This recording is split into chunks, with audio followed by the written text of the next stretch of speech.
All right, हामी अब नयाँ पाठ सुरु गर्दैछौँ र नयाँ पाठ चाहिँ हाम्रो 21/7 को पाठ 8 रहेको छ र यो चाहिँ हाम्रो दोस्रो जनआन्दोलन जुन नेपालमा 2062-63 एउटा बृहत जनआन्दोलन भयो। त्यो आन्दोलनपछि नेपालमा के भयो त हैन, यो आन्दोलन किन गरियो भन्ने बारेमा हिजो हामीले छलफल गरेका थियौँ। अब आज हामी यो आन्दोलनपछि चाहिँ के परिवर्तनहरू नेपालमा देखिए भन्ने बारेमा कुराकानी गर्दैछौँ।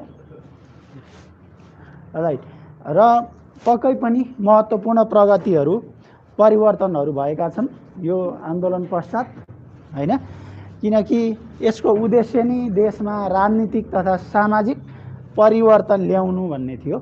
Okay, so there are many achievements brought after people's movement too, and these achievements are economic and social both.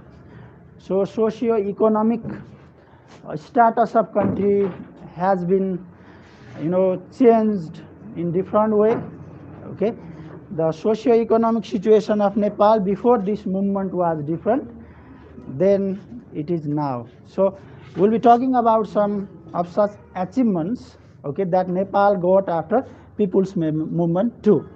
Okay, and we are already clear about the movement that occurred in this year.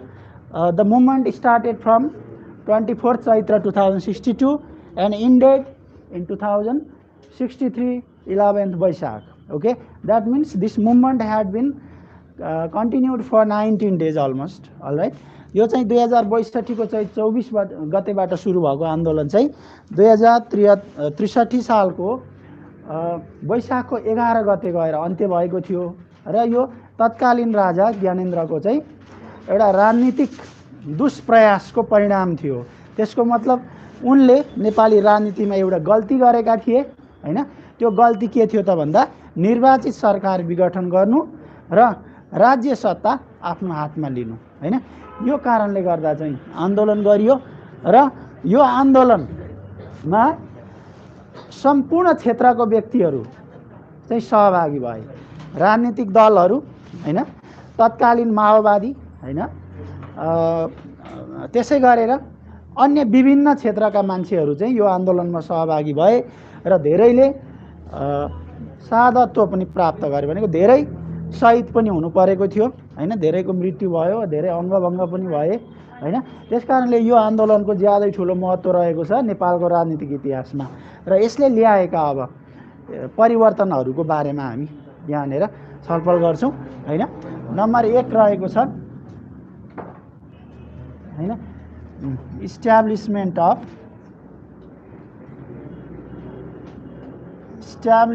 Of sorry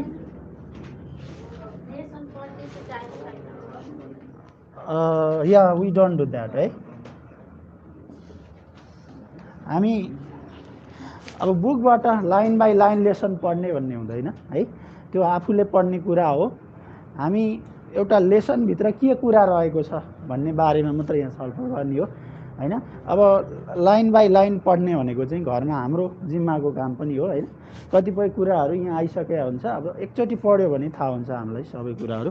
okay, अब यो भनेको के, लोकतन्त्रको स्थापना, लोकतन्त्रको स्थापना।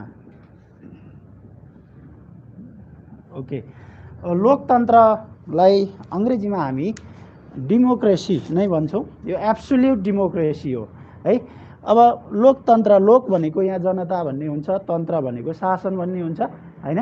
प्रजातन्त्र र लोकतन्त्र हैन करिब एउटै कन्सेप्ट हो है। र यो जुन 2062-63 को आन्दोलन थियो त्यसपछि के भयो त नेपालमा लोकतन्त्र स्थापना भएको प्रत्याभूति हैन अनुभव भयो व्यक्तिहरूलाई, मानिसहरूलाई, नागरिकलाई हैन। त्यो भनेको के भन्दाखेरि मानिसहरूले अब तत्कालीन समयमा जुन राजाको चाहिँ कदम थियो त्यसबाट मुक्ति पाए र अब जनताले भने बमोजिम हुने भयो हैन। देशको राजनीतिक प्रणाली, सामाजिक प्रणाली भनेको जनताको माग, इच्छा, चाहना अनुरूप अघि बढ्ने भयो। जनताका अधिकारहरू सुनिश्चित हुने भए हैन। हो यो परिस्थितिलाई हामी के भन्छौँ लोकतन्त्र भन्छौँ है। र लोकतन्त्र चाहिँ 2063 को वैशाख 11 गतेदेखि हैन अब यसको अनुभूति गरियो भनौँ, किनभने तत्कालीन राजा ज्ञानेन्द्रले चाहिँ हारेर हैन राज्य सत्ता अब जनताको हातमा छ भनेर भनेका थिए। यसैलाई मान्छेले के भने लोकतन्त्र आयो भनेर भने है। भनेको यो प्रजातन्त्रसँग चाहिँ सिनोनिमस हैन, यो पर्यायवाची जस्तो कुरा हो। अब यसको बारेमा हामीले छोटो रूपमा आफै बुकमा पढेर व्याख्या गर्न सक्छौँ। पहिले लिस्टिङ गरौँ है। All right, now second important achievement is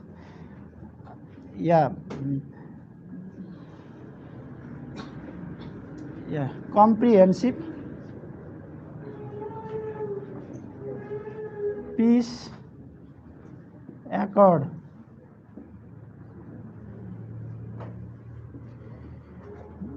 बृहत शान्ति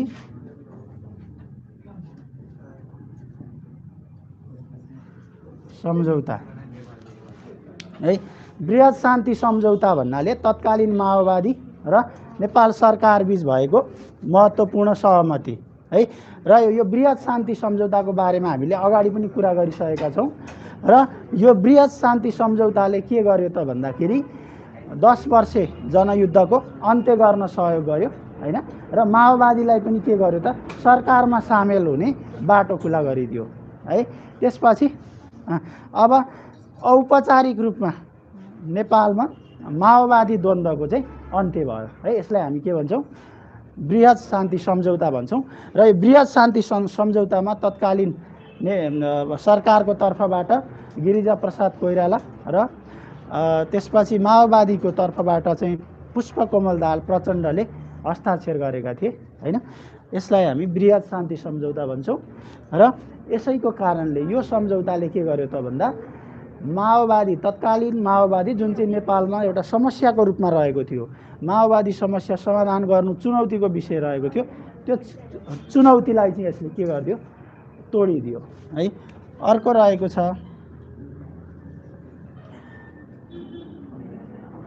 all right end of all forms of discrimination। यो भनेको सबै प्रकारका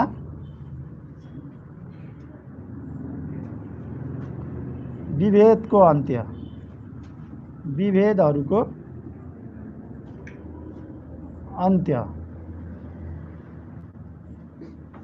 ओके, अब यहाँ विभेद भन्नाले हामी जुन डिस्क्रिमिनेसन भन्छौँ, अब 2062-63 को आन्दोलन पश्चात के भयो त भन्दाखेरि गणतन्त्र स्थापना भयो।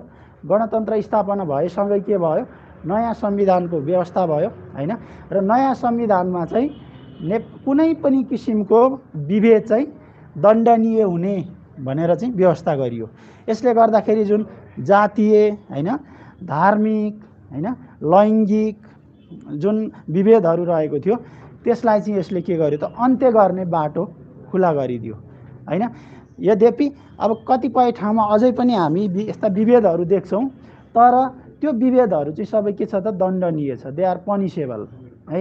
भनेको मतलब अब हामी लिगल्ली चाहिँ फाइट गर्न सक्छौँ।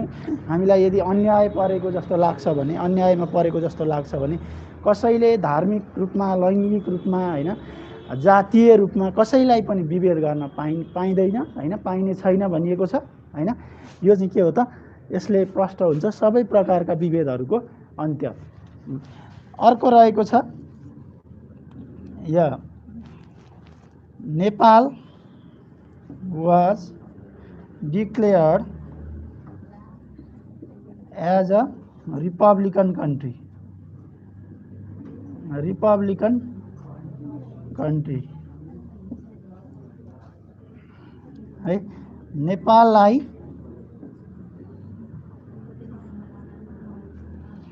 गणतान्त्रिक गणतान्त्रिक मुलुकको रूपमा घोषणा। राइट। अब हाम्रो देश नेपालमा 2062-63 भन्दा अगाडि चाहिँ राजाको शासन रहेको थियो, राज संस्था रहेको थियो होइन। र अब यो राज संस्थाको अन्त्य गर्यो यो दोस्रो जनआन्दोलनले र नेपाललाई कस्तो देशको रूपमा चाहिँ घोषणा गरियो? गणतान्त्रिक, गणतन्त्र भएको देश। गणतन्त्र भने कस्तो शासन प्रणाली हो भन्दाखेरि यो चाहिँ एउटा देशको चाहिँ स्टेट हेडको रूपमा चाहिँ राजा अर्थात् रानी नरहेर होइन, त्यसको ठाउँमा राष्ट्रपति व्यवस्था हुनु होइन। राष्ट्रपति चाहिँ देशको के हुनु? एउटा गार्जियनको रूपमा रहनु होइन। र जनताहरू, नागरिकहरूले आफैले निर्वाचित गरेर सरकार बनाउने चाहिँ अवसर प्राप्त हुने है, यो किसिमको जुन व्यवस्था छ यसलाई हामी के भन्छौँ? गणतन्त्र भन्छौँ। र गणतन्त्रमा चाहिँ विशेष गरेर अब राष्ट्रपति चाहिँ सम्पूर्ण देशको एउटा गार्जियन, अभिभावकको रूपमा रहन्छन् होइन। यद्यपि यो कुरा चाहिँ देशको कानुन व्यवस्था अनुरूप फरक हुनसक्छ।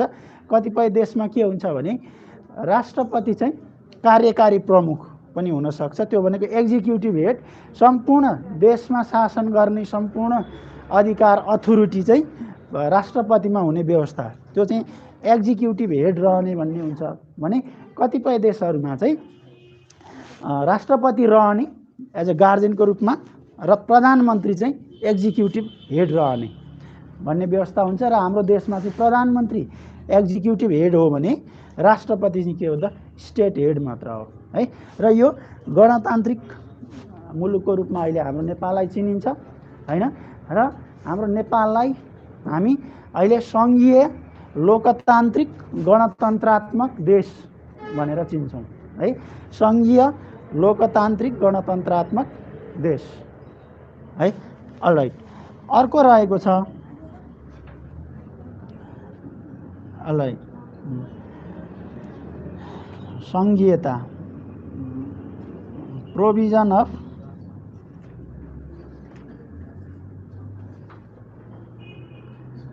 Federal ruling system. यो भनेको सङ्घीय शासन प्रणालीको व्यवस्था अर्थात् उदय भन्दा पनि हुन्छ। अब नेपालमा चाहिँ राजनीतिक व्यवस्था फेरि हो होइन, यो 2062-63 पछि। र अहिले हाम्रो जुन शासन प्रणाली छ यसलाई हामी के भन्छौँ? सङ्घीय शासन प्रणाली भन्छौँ है त। अब सङ्घीय शासन प्रणाली भनेको के भन्दाखेरि देशलाई विभिन्न स्वतन्त्र राज्यहरूमा विभाजन गरेर शासन गर्ने प्रणालीलाई हामी के भन्छौँ? सङ्घीय शासन प्रणाली भन्छौँ। विशेष गरी सङ्घीय शासन प्रणालीमा दुई तहको चाहिँ सरकार हुने गर्दछ होइन। There are two levels of government, okay, dual form of government. They are what? Central government or federal government and provincial government or state government होइन त। त्यो भनेको प्रदेश सरकार र सङ्घीय सरकार भनेर दुई तहको चाहिँ सरकार बढी महत्त्वपूर्ण रूपमा चाहिँ रहन्छ। यो शासन प्रणालीलाई हामी के भन्छौँ? सङ्घीय शासन प्रणाली भन्छौँ। र यही शासन प्रणाली अनुरूप हाम्रो देश नेपाललाई पनि 7वटा प्रदेशहरूमा चाहिँ विभाजन गरिएको छ होइन। र उक्त 7वटा प्रदेशहरू चाहिँ उक्त प्रदेशको विकासको निम्ति जिम्मेवार रहनेछन् होइन र रहन्छन् होइन। यसैलाई हामी के भन्छौँ? सङ्घीय शासन प्रणाली भन्छौँ, अर्थात् सङ्घीयता पनि भन्न सक्छौँ है। यसपछि अन्य कुराहरूमा या फर्मेसन अफ पिपुल्स कन्स्टिट्युसन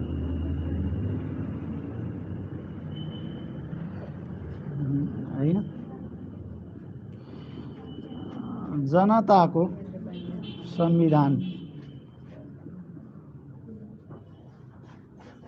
निर्माण अर्थात् यसलाई अर्को शब्दमा भन्दा जनप्रेमी संविधान निर्माण। अलराइट, अर्को महत्त्वपूर्ण उपलब्धिको रूपमा हामीले ठान्नुपर्ने कुरा चाहिँ नयाँ संविधान जुन चाहिँ कस्तो संविधान बनेको छ भन्दा यो जनप्रेमी संविधान है, जनताले माग गरे अनुरूपको संविधान हैन।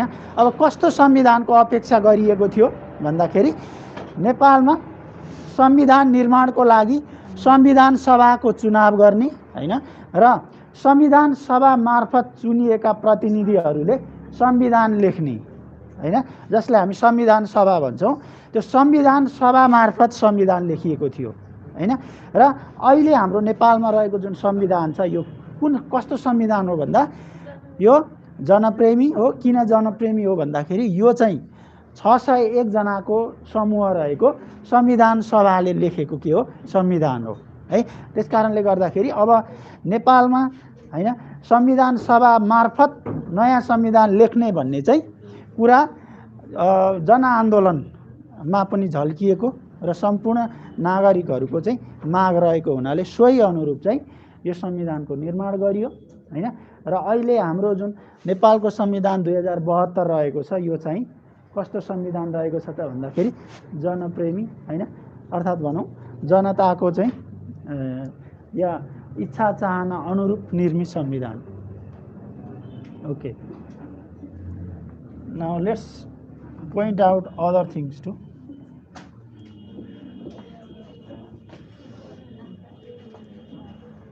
Okay. Next is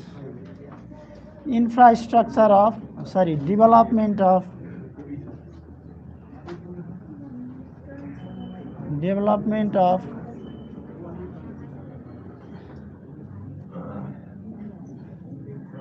infrastructures। इसको मतलब पूर्वाधारहरूको विकास।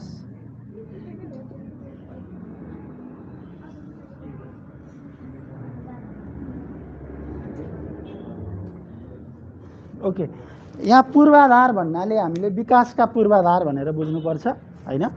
इन्फ्रास्ट्रक्चर भन्छौँ इङ्ग्लिसमा र पूर्वाधार भनेको जस्तै कुनै पनि देशको विकासको लागि नहुने अत्यावश्यकीय कुराहरू जस्तै यातायात हैन, त्यसै गरी विद्युत, खानेपानी हैन, सञ्चार, स्वास्थ्य जस्ता कुराहरूलाई हामी के भन्छौँ इन्फ्रास्ट्रक्चर्स अर्थात् पूर्वाधार भन्छौँ। र यो 2062-63 साल पछि के भयो त शान्ति प्रक्रिया अघि बढ्यो हैन र देशमा शान्ति स्थापना भइसकेपछि अब विकासको बाटो खुल्यो र विभिन्न क्षेत्रमा चाहिँ पूर्वाधारहरूको विकास भयो है। रोडको सञ्जाल बढेर गयो हैन, नयाँ स्वास्थ्य क्षेत्रमा पनि अत्यन्तै धेरै सुधारहरू भए हैन, हस्पिटलहरूको स्थापना भयो धेरै ठाउँमा। शिक्षामा त्यस्तै गरेर के भयो त भन्दा विकास भयो भनौँ हैन, विश्वविद्यालय हैन, क्याम्पसहरूको स्थापना चाहिँ वृद्धि भयो र यो सँगै के भयो भन्दाखेरि देशमा चाहिँ देशको जुन लिटरेसी रेट भन्छौँ नि हैन, त्यो भनेको साक्षरता दर, त्यो साक्षरता दर चाहिँ बढेर गयो है। यो आन्दोलनपछि भएको यो एउटा महत्त्वपूर्ण, हजुर, धेरैभन्दा धेरै व्यक्तिहरू चाहिँ शिक्षित भए भनौँ हैन। यद्यपि अब पूर्ण रूपमा शिक्षित भन्ने कुरा चाहिँ अझै केही समय लाग्छ, किनभने विकास भन्ने कुरा त्यति सजिलै चाँडै हुने कुरा होइन हैन हो। त्यसकारणले गर्दाखेरि अब पूर्वाधारको विकास भन्नाले यहाँनिर शिक्षा, स्वास्थ्य, सञ्चार, यातायात आदिको विकास भनेर चाहिँ बुझ्नुपर्ने हुन्छ हैन। अलराइट, यो एउटाको। अर्को कुरो increase in the awareness level of people हैन, नागरिकको सचेतनामा वृद्धि,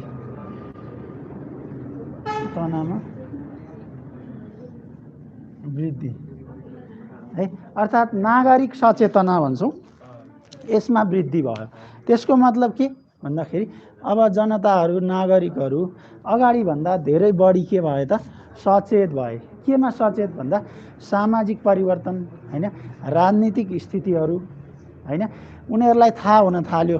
अब कस्तो राजनीतिक व्यवस्था नेपाल र नेपाली जनताको पक्षमा चाहिँ राम्रो हुन्छ हैन भन्ने कुरा थाहा भयो हैन। कस्तो शासन प्रणाली चाहिँ देशको हकहितमा हुँदैन भन्ने कुराको चाहिँ सचेतना भयो हैन। त्यो कुरा चाहिँ उनीहरू यो शिक्षाको चाहिँ वृद्धि दरसँगै, साक्षरता वृद्धि दरसँगै एक किसिमको चेतनाको विकास भयो हैन। यसलाई हामी के भन्छौँ, नागरिक सचेतनामा वृद्धि भन्छौँ हैन। अब नागरिकहरूले अगाडि जति पनि रूढिवादी परम्पराहरू, सोचहरू थिए, यी भनेका देशको पक्षमा छैनन्, यिनीहरूको अन्त्य गरेर हैन रचनात्मक ढङ्गबाट चाहिँ अगाडि बढ्नुपर्छ भन्ने कुरा सोच्न थाले हैन। सोही अनुरूप अब सबै किसिमका विभेदहरूको अन्त्य गर्नुपर्छ भन्ने चाहिँ निचोडमा मान्छे पुगे हैन। त्यसै गरी धार्मिक, सांस्कृतिक रूपमा चाहिँ एकताबद्ध भएर अघि बढ्नुपर्छ भन्ने कुरामा चाहिँ के भयो, मान्छेहरूको सोच आउन थाल्यो हैन।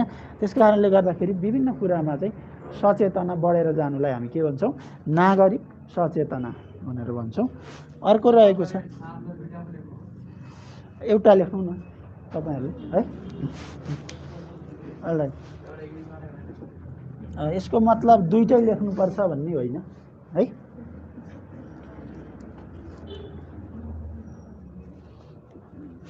Okay, yeah now next, sorry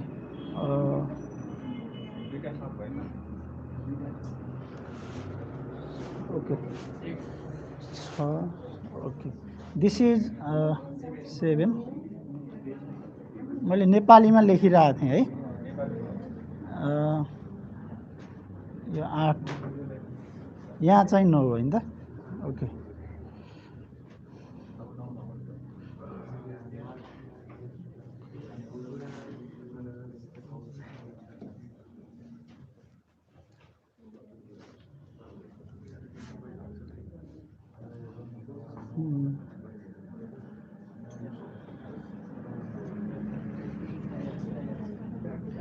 increase in employment opportunity,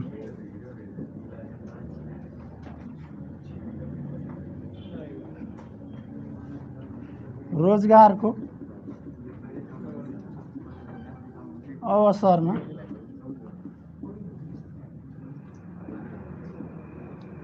वृद्धि है। रोजगारको अवसरमा वृद्धि, अब रोजगारीका क्षेत्रहरूमा वृद्धि हुन थाले, किनभने औद्योगिक क्षेत्रको विकास हुन थाल्यो हैन। त्यसै गरी वैदेशिक रोजगारमा पनि वृद्धि भयो, किनभने नेपालको चाहिँ विभिन्न देशहरूसँगको चाहिँ श्रम सम्झौताका कारणले गर्दाखेरि हैन धेरैभन्दा धेरै मुलुकहरूमा नेपालीहरू चाहिँ जाने अवसर मिल्न थाल्यो हैन।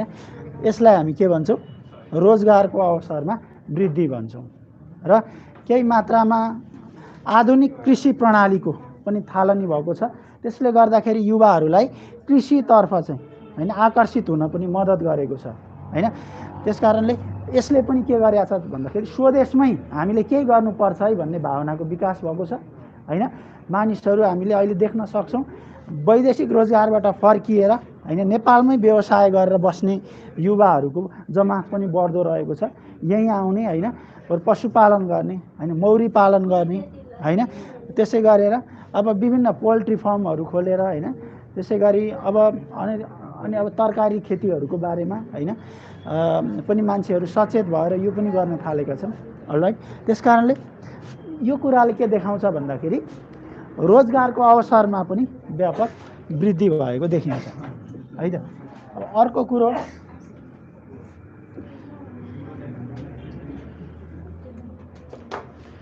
नेक्स्ट, प्रोभिजन अफ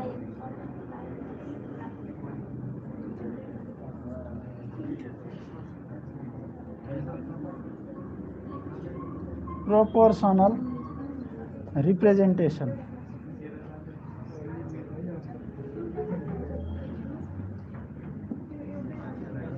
है यो भनेको चाहिँ समानुपातिक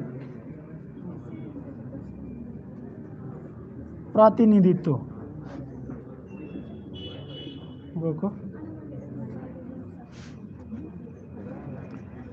व्यवस्था। ओके, अब अर्को कुरो, यो हाम्रो नेपालको संविधानसँग सम्बन्धित रहेको छ। अहिले हैन सम्पूर्ण क्षेत्रको नागरिकहरूको समान अधिकार हुने राज्य संयन्त्रमा भन्ने कुरा चाहिँ व्यवस्था गरिएको छ। त्यसको मतलब हैन हुन्छ नि, महिला, आदिवासी जनजाति, थारू, मुस्लिम हैन लगायत सम्पूर्ण जात जातिहरू चाहिँ विभिन्न क्षेत्रमा चाहिँ समान रूपमा चाहिँ अवसर प्राप्त गर्ने हक हुनेछ भनिएको छ हैन। यसले के देखाउँछ भन्दा समानुपातिक प्रतिनिधित्वको व्यवस्था भएको छ भन्ने कुरा देखाउँछ। यसमा चाहिँ जस्तै सरकार निर्माणको कुरामा पनि हैन इन्क्लुसिभनेसको पोलिसी अपनाइएको छ, समावेशीकरणको हैन। त्यहाँ एउटै मात्रै क्षेत्रको व्यक्ति हैन, एउटै मात्रै आर्थिक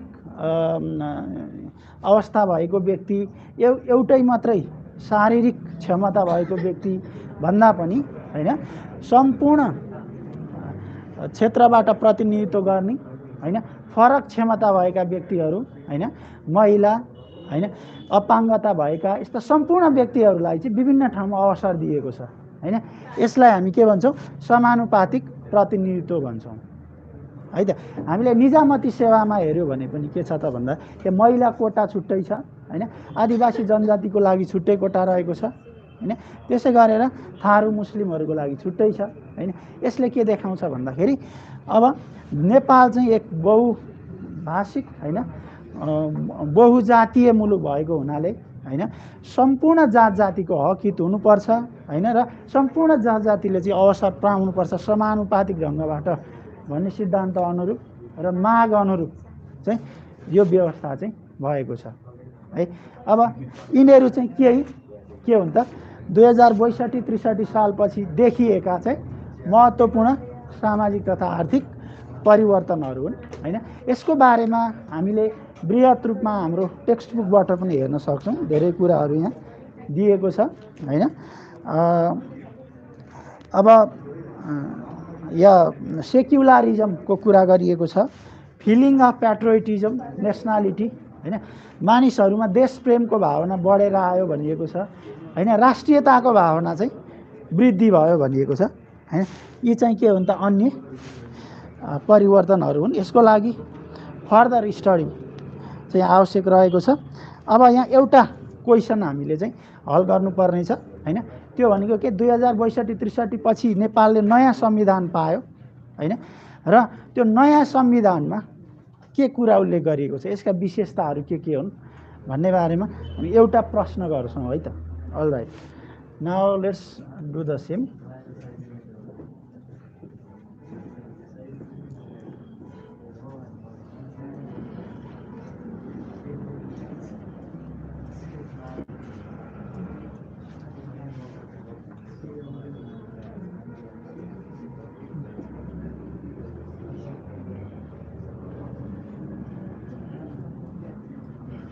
All right. The question is like this. Okay. Formation of people friendly constitution is an important achievement seen in Nepal after people's movement to हैन, what are the major features of this constitution है यसको बारेमा हामीले जान्न जरुरी छ। दोस्रो जनआन्दोलन पश्चात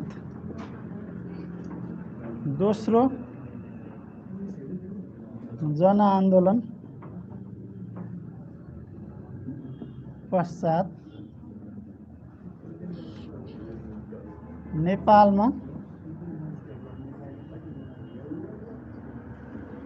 जनप्रेमी संविधान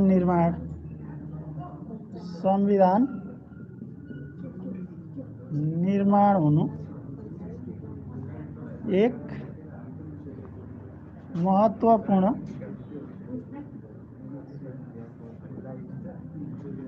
राजनीतिक परिवर्तन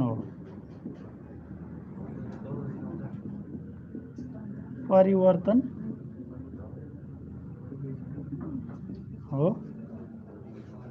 हैन उक्त संविधानका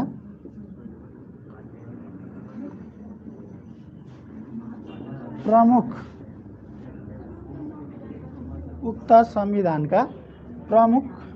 विशेषताहरू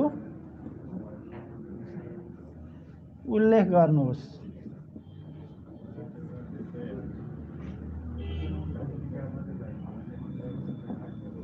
All right, the question is like this. So the question demands us to write its characteristics.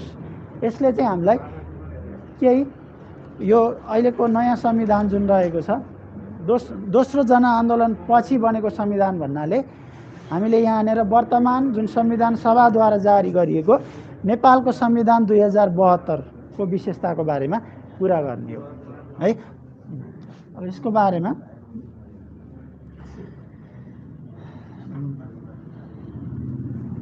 The Constitution of Nepal 2072 is the present Constitution of Nepal, drafted after People's Movement to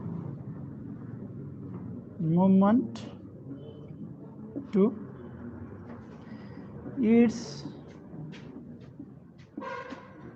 major features are given below. Okay, Nepal को संविधान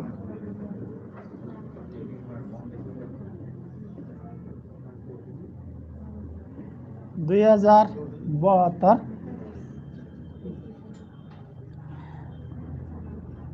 दोस्रो जनआन्दोलन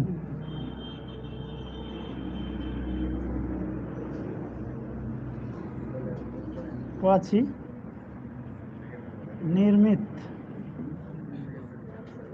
संविधान हो।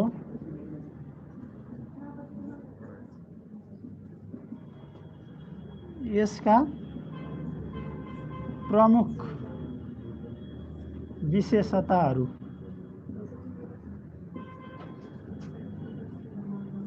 निम्न छन्।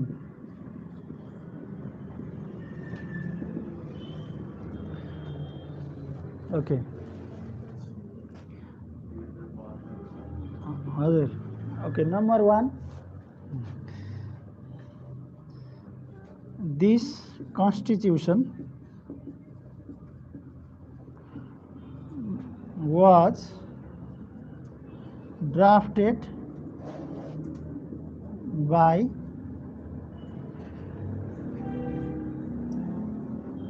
Constituent Assembly.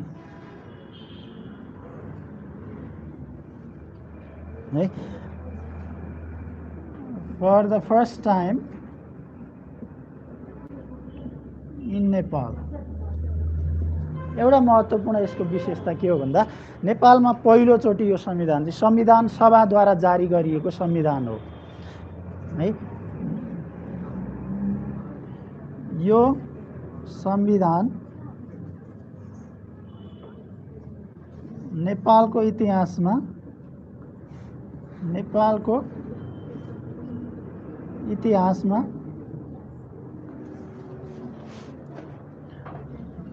प्रथम पटक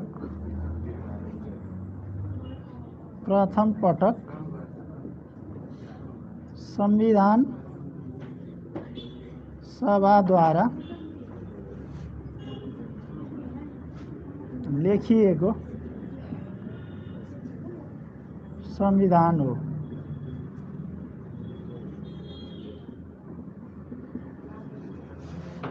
है त। Next, it has provision of many fundamental rights। है। अर्को विशेषता, यो संविधानले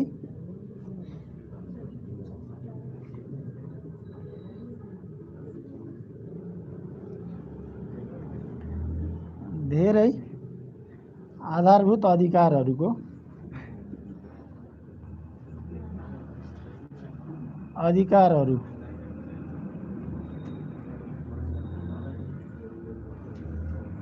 भनेको यो भनेको मौलिक हकहरू पनि भन्छौँ यसलाई को व्यवस्था गरेको छ हैन। यो चाहिँ अर्को कुरा। त्यसपछि रहेको छ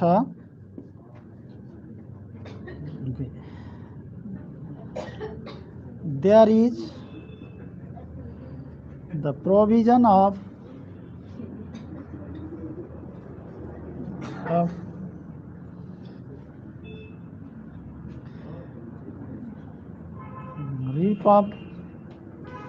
रिपब्लिकनिज्म है। रिपब्लिकनिज्म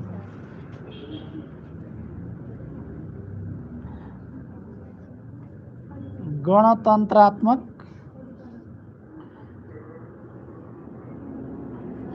व्यवस्थाको शासन प्रणाली भनौँ, गणतन्त्रात्मक शासन प्रणालीको व्यवस्था भएको हैन। अर्को कुरो, प्रोभिजन अफ सेक्युलरिज्म, यसलाई हामी धर्मनिरपेक्षता भन्छौँ। धर्मनिरपेक्षताको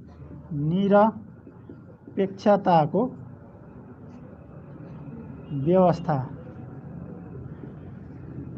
रहेको हैन। धर्मनिरपेक्षता भन्नाले यहाँनिर राज्यको कुनै पनि आफ्नो एउटा छुट्टै धर्म नहुने, जस्तै हाम्रो 2062-63 भन्दा अगाडि नेपाललाई हिन्दू राज्य भनिन्थ्यो हैन। हिन्दू धर्म मान्ने मानिसहरूको राष्ट्र भनिन्थ्यो। अब हामीले त्यो भन्नुको सट्टा हैन के भन्नु पर्यो, धर्मनिरपेक्ष मुलुक भन्नु पर्यो। त्यसको मतलब सम्पूर्ण धर्महरूको बराबर के हुनेछ, हैसियत हुनेछ, महत्त्व हुनेछ र कुनै पनि धर्म चाहिँ अरूभन्दा के ठुलो हुने हैन, अर्थात् बढी महत्त्वपूर्ण हुने भन्ने हुँदैन। हो, यस्तो किसिमको व्यवस्थालाई हामी के भन्छौँ, धर्मनिरपेक्षता भन्छौँ है। यो चाहिँ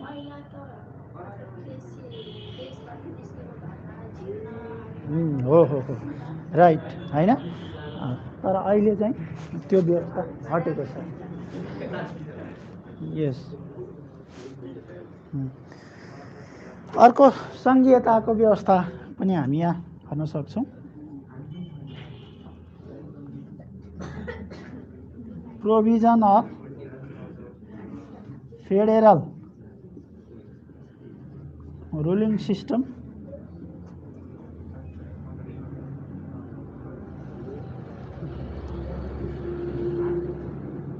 त्यो भनेको सङ्घीय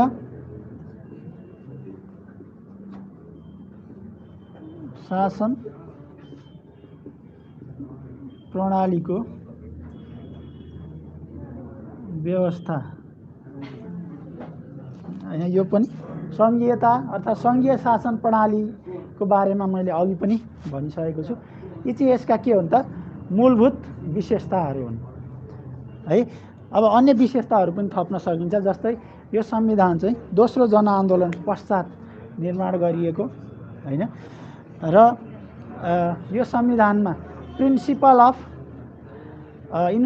इन्क्लुसिभनेस अर्थात् समावेशिताको सिद्धान्त चाहिँ व्यवस्था गरिएको, लागू गरिएको हैन, उल्लेख गरिएको हैन। त्यसै गरी राज्यका 3वटै सरकारका तहहरू जुन रहेका छन्, विशेष गरेर local government, provincial government, federal government, यिनीहरूको अधिकारहरू चाहिँ स्पष्ट रूपमा व्याख्या गरिएको छ हैन। यी कुराहरू चाहिँ के छन् त भन्दाखेरि यो संविधानका विशेषताहरू रहेका छन्। It is a people friendly development भन्न सक्छौँ हैन। प्रोभिजन अफ एमेन्डमेन्ट हैन, त्यो एउटा त्यो पनि थपौँ, provision of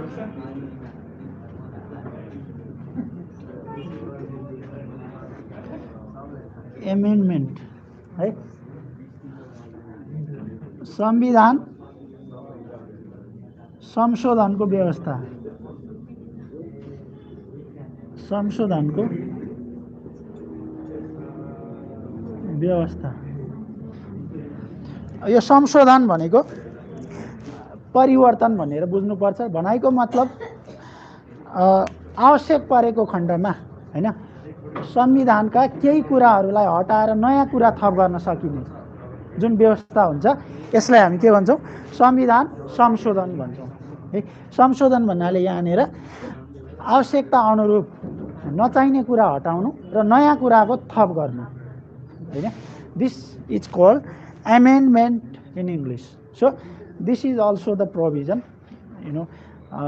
we find in the present constitution of Nepal.